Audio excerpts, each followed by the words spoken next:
Welcome to Viking Spotlight. This is a podcast about people, events, and projects in the North Canton City School District, and I'm your host, Jeff Wendorf. Today we're talking to Mr. John Welch, Director of Special Services, and Julie Stingel, our Coordinator of Special Services and Response to Intervention in our school district. Thanks for joining us today. Thanks for having us. Absolutely. Very excited. Good. First, let me say, one, we appreciate what you guys do for the district. You serve about 600 students and manage staff of over 100 employees. You both place a great deal of importance on helping every student experience personal growth and achievement. And I think our most challenged kids and kids in the most need, you guys help and your staff. So we're going to chat a little bit about special services in North Canton and how you help kids. So welcome, and here we go. All right. So, Mr. Welch, could you share with us your background in special education before joining us here in North Canton? You've been here a few years, correct? Yeah, this is the start of my 8th year, and prior to that, I was at Cuyahoga Falls City Schools for 12 years as the Coordinator of Pupil Services. And I started my career at Green High School as an intervention specialist. So this is a total of 29 years and 20 in administration. Great, thanks. Julie, what about you? Yeah, so I was a psychologist here in the district at Claremont, the preschool and the middle school prior to taking on my first year in this administrative role. Great. Good. All right. So you have challenging and important jobs. And John, could you share a little bit about your responsibilities and what you do as the Director of Special Services? Yeah, I think my main responsibility is just to ensure that all students, especially students with special needs, receive the full spectrum of services that, they deserve. Over the last couple of years working with the curriculum team, we've really implemented a co-teaching approach to really get students with special needs exposed to the core. In addition to that, last year I was lucky enough to get Julie to really target intervention and the RTI process in hopes of meeting students' needs before having to have an identification for special services. Okay. Yeah, we could go into a lot of alphabet soups, I guess, if you will, for a lot of the things, but we'll kind of keep it general for our listeners who don't speak school or speak special education language and IEPs and MFEs and all the things that we do. So basically just get kids what they need to learn. And, you mentioned team teaching and some things, inclusion, and some things where we try to get kids with special needs into the regular classroom to make sure that they get exposed to as much as they can. That's awesome. Yeah. And the only other thing that I want to add to that is that, working in the office, Dana Motes, my administrative assistant, as well as Linda Miller, who takes care of all the finances, and Julie has been a great addition as well, not only to help with that intervention piece, but also with some of the daily stuff. And, as busy as the office is, there's no way that, it would be as successful as it is without them. Yep. Takes a team, right? Great team. Absolutely. Yeah, super. So special education's changed over the years, and classroom instruction has seen many changes too. Can you tell a little bit about how teachers are trying to serve individual needs? Yeah, like I said, we're really looking at that co-teaching model. We've had our teams made up of the content specialist as well as the intervention specialist working together now for a couple years. We've also implemented or tried to implement in all of our buildings where they can co-plan to co-serve, spending time planning, accommodating, modifying to meet all students' needs. Really making sure that we're getting that exposure to the core curriculum in order for them to be successful. Right. Yeah, good. So you talk about core teachers, and those are our teachers, our content teachers, a regular second grade teacher or a biology teacher. They're a regular, what we call regular education teachers. And then an intervention specialist is just that, somebody that's certified in special education and can provide those services specifically, as well as what we would call intervention specialists and tutors and so on to help support, along with a wide variety of aides and classified people who help make sure kids get what they need, both intellectually and physically. Absolutely, and that's a good point as far as the educational assistants, because they are vital for some of our students and provide a lot of support within that gen ed setting so they can be successful in there.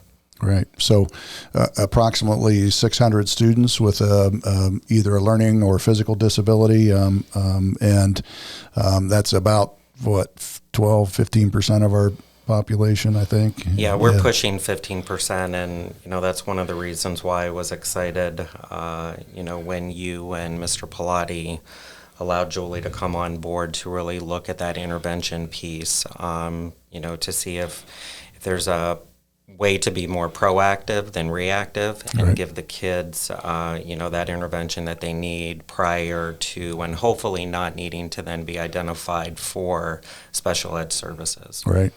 Yep. And so we'll talk about that response to intervention plan and that pyramid here in a minute. But so an IEP, or you mentioned an individual education plan for students that gets them exactly what they need to learn, basically, and to the accommodations that modifications that we need to make to the curriculum or the expectations and the delivery and different approaches to make sure they get what they need to learn at high levels. So, correct. Awesome. Good stuff. Well, we have about 100 special education, special services staff members. How do you get them professional development, and how do you keep them on top of their game?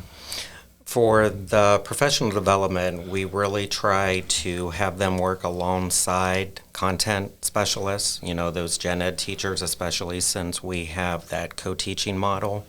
So a lot of the professional development, they're working together to ensure that they're receiving the same message so they can deliver that same message. In addition to that, Julie and Samantha, our BCBA, have done professional development targeting specific areas like behavior, de-escalation. At the beginning of every year, I always do a compliance update and overview for all the special ed staff. I also have monthly building meetings in each of the buildings to meet with the special ed staff to go over any updates from the Ohio Department of Education, Office of Exceptional Children, and to see if they have any questions or concerns. And so, Julie and we try to meet with them, like I said, every month to try to head off any issues or concerns that they have. Lots of legal changes all the time coming at us, and laws and law changes. And you mentioned the state agency that oversees it with the Office of Exceptional Children, but there's also the federal IDEA and some federal regulations that come at us as well that we've got to make sure we're compliant with, and all ultimately getting kids what they need. Correct. Yeah, good. Julie, we're going to shift gears to you now, and you work with we mentioned the response to intervention team, and can you tell us what RTI means and how it works, what it does, what's the purpose? Yeah, so RTI is response to intervention, and the basis of it is a tiered model that allows us to dig a little bit deeper into student data so we can provide tiered intervention supports at the level that they need and in the area that they need, whether that's academic-based or behavioral or now social-emotional. And we look at it from a student perspective, but we also look at it systematically from a building perspective and collecting that data and making changes accordingly. Okay, great. Very detailed and scientific. What's that mean for a teacher? Can you give us an example of some interventions that take place in the classroom, maybe by a regular education teacher before a student is identified as needing special instruction? Yeah, absolutely. So the best example I have is probably of a kindergartner, coming into school for the first time, maybe one not having preschool experience, and really coming in and trying to learn letters and letter names and letter sounds, and a teacher really focusing in on that student and focusing in on maybe these 4 letters this week, and seeing what they've learned and what they haven't, and either increasing that instruction or hopefully they meet their goal, they meet those 4 letters, and we can continue to move forward. And then those kids that don't respond to that intervention, saying, okay, how does that change? Do we need to intensify that intervention, or do we need to look at other ways to support them? Yep. So I guess the ways to do that are, one is maybe more time. 2 is a different approach, whether it's manipulatives or some other hands-on type of thing, or a completely different way to introduce or to practice those things. Yeah, great. Absolutely, modalities. Yeah, our best partners are parents and families that help support at home, and we'll talk about preschool here in a minute too. But the best thing that our parents can do with young kids is read with them and to them, and practice that in front of them, even if you're not reading to them. But reading is so important and so vital. And I know our assistant soup for instruction and teaching and learning, Dave Pilati, is adamant that early reading skills are vital to the rest of our educational career as kids go through, and that's absolutely true. So reading is important. And I stopped by Claremont this morning and walked in on I think it was a kindergarten class, and they introduced me and talked about snow days. Of course, the superintendent's the snow day guy, but anyways, talked about what they do on a snow day, because those kids didn't know. They've not experienced the thrill of a snow day yet, but the teacher was right on. She said, what do you do on a snow day? And the kids said, play. And she said, no, you read. So yeah, but it's very, very important for that. But the response intervention is really important, and we want to get kids intervention as soon as possible. Before, we're not going to do it at the end of the 9 weeks when they receive a grade that's not where it should be. We're on it with each day, basically, that they're trying to make sure and identify where kids are, that they're on track, and with formative assessments and other kinds of things. So yeah, absolutely, being able to look at that data and make changes instantly instead of waiting. Right. And kids are so different every day. Even, go to a middle school and look at the difference in kids and maturity and physical growth and all the things that they are so different, and even our own kids at home. But preschool and kindergarten age kids come in at so many different levels. Nobody's the same. And so let's go to preschool a little bit and talk about, some of the things that we have preschool that is important. Can you talk about the great job that our early childhood center does, and how do they prepare kids for kindergarten? Because in preschool you can get in between ages 3 and 5 and 3 on up, and it's a integrated preschool. Can you talk about how ours works and what they do? Yeah, we try to go with an 8-8 model, 8 typical peers to 8 students with disabilities. In fact, our preschool program has grown tremendously. In fact, this year we're looking already to add a 6th classroom, because we have more students being referred through Help Me Grow, which is the agency that works with the students from birth through 3. So for those students that are being referred, we need to make sure that we have their ETR and their IEP in place by their 3rd birthday. And there has been a huge growth with regard to those number of students. And that's one of the reasons why we're looking to open that 6th classroom, so we can provide the services that they need, as well as hopefully bringing in some more of those typical peers to deliver that service as well. Right. One thing that the preschool, with help from Michelle Hostetler, the director of instruction, they're really trying to align their curriculum to the kindergarten curriculum to ensure that all of our preschool students, when they transition, are in fact kindergarten ready. Yep. Good. So, and then there are kids that don't attend our preschool, and kids that attend preschools other places, but then there's some kids walking into kindergarten that haven't had any preschool at all, and that's where you get that difference of kids, and some are fine and some need some extra help. But preschool is not just learning disabilities. We don't probably identify them there. It's typically delays, some significant handicaps, but there's also occupational therapy, physical therapy, speech therapy. All those services are handled through the preschool, and we're required by law to provide those services age 3 to 5 if they're identified through the system and things. Is that correct? Yes, yeah. and all of the related service, OT, PT, speech, that goes pre-K-12. Yeah, right. Now, you mentioned a couple of letters, ETR and IEP. Can you say what Yeah, the evaluation team report is the actual report that would identify a student with a disability, and then the ETR drives the IEP, the individual education plan. So the plan is going to meet the needs of the students that are identified in the ETR. Correct. Yeah, and who's you say the evaluation team report? Who's on that? Who serves and helps coordinate that process? We have the school psychologist. There's also the general education teacher, the intervention specialist, the district rep, which is typically the building principal. Sometimes our school psychologists also serve as a district rep for the IEP. And any other related service providers we try to have at those meetings as well. Right. And including you or Julie or some others possibly, or administrators possibly. And so 600 kids, you just rattled off about 5 or 6 or 7 people involved in each ETR for every student. And then the IEP team is slightly different. Some folks are the same, but some are different. So every student with special needs has a lot of adults teaming up with them to help, 1, identify their needs, but 2, develop a plan that works for them.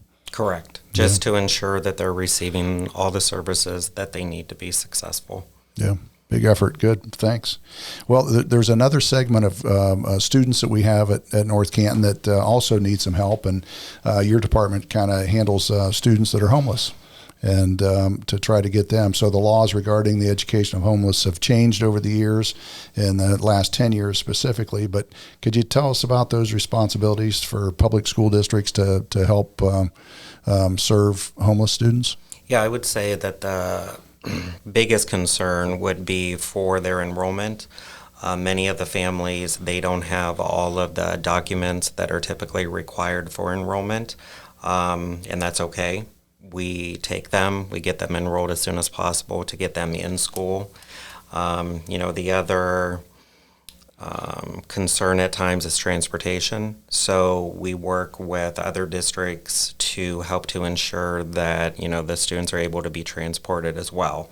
Oftentimes, if we have a family that was at North Canton that, let's say, is doubled up in plane, the 2 districts work together to try to deliver that transportation services. Right. Yep. That's a tough thing, and it's growing. I'm not sure exactly what our numbers are on homeless. It kind of fluctuates in and out, high and low, but a lot more of our kids than maybe 10 years ago, for sure. Correct. This year we've seen the highest number so far, and it's only September. Right. Yep. Good. Well, Julie, I wanted to ask you a question off script a little bit, but you were a school psychologist, and we talked about them a little bit today. And tell me about a school psychologist, what they do, maybe how many we have. I believe we have one in every building, or at least accessible to every building. Tell us what their role is. Yeah, so we currently have 5 school psychologists. We have 1 serving our preschool population, and then we have 1 serving our K-2, 1 serving our 3-5 building, 1 at the middle school, and then 1 at the high school. And our role definitely fluctuates according to student need. We do our primary responsibility is to coordinate the evaluation team report and to coordinate those meetings with support staff and with the principals and, of course, with our families. We do all of the testing for the individual child one-on-one, and we gather all the data necessary for that document. We also help guide that IEP and those goals using the data from that ETR. So that's kind of the main purpose of our job. But the beauty of North Canton is that our school psychologists also provide services to our kids, whether it's small group or one-on-one counseling. So we're able to support our guidance counselors and support that need behaviorally and social emotionally as well. Great. I think, thank you. I think John mentioned our BCBA earlier, and that is a behavior coach, essentially. How many do we have? What's their role? It's huge. Yeah. You can talk to any building principal. Sam does a tremendous job, and I think she's been here 6 years. And she works about 30 hours a week. She's not full time, but boy, when she's here, she's working. She spends a lot of time in all of our buildings, particularly at the K2 and 3-5, and really works with students, families, teachers, principals on developing specific plans to address student behavior. One of the things that, I think I'm proud of as a director is that we don't place a lot of kids out. And there's a lot of districts that do. And I think one of our main reasons for that is to be able to have that behavioral support with Sam.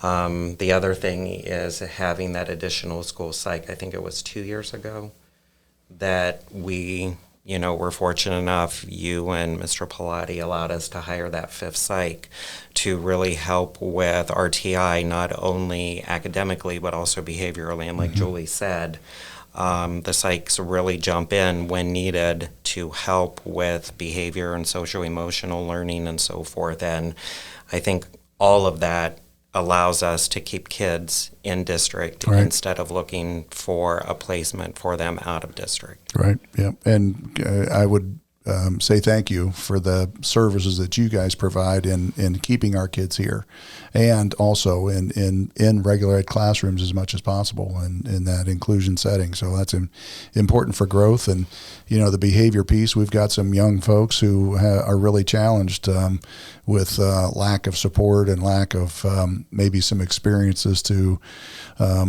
be able to assimilate to a classroom setting and some things, and it's really tough on them. And everybody works super hard, and appreciate the behavior coach Sam and some things on how that works, and have seen that work in detail. But thank you for all your services, both of you, and what you do for our kids. And it's a great thing. I think we have a lot of inquiries about North Canton Special Services, and you both are to blame, and thank for that. So we appreciate the services you provide, and our staff. I mean, our teachers are great in doing what they need to do for kids, especially with kids with special needs. So thanks. Anything else you want to add today? No. Just thanks for having us. Absolutely. Yeah, we're glad you joined us. And I want to thank our listeners for joining us today. This podcast is a great way to share information about the school district and with residents and families. And we sure appreciate our guests today and what they shared on North Canton Special Services. If you have any questions or suggestions about the podcast, or want to suggest a particular participant, let us know. You can email us at vikingspotlight@northcantonschools.org, or just give us a ring. We also welcome your thoughts regarding this particular podcast, and happy to circle back and answer any questions that you might have. Next week, we'll be talking with Mrs. Sandy Stambaugh from North Canton Middle School about the new wellness class for seventh grade students. This class was developed with our middle school and our other programs to provide services for students that are struggling with emotional issues and building relationships with peers and adults, completing work and solving problems. And it's a great class and a great program. We're really thrilled with that. So Mrs. Stambaugh is going to be here to chat with us about that. So looking forward to having that conversation. So that's it for another week on Viking Spotlight. If you have any questions or concerns, just give us a call. We'd be happy to chat about it. And school's off to a great start. And we're rolling towards the end of September. Hard to believe we've been into school for a few weeks now. So thanks, everybody, and have a great week. And go Vikings.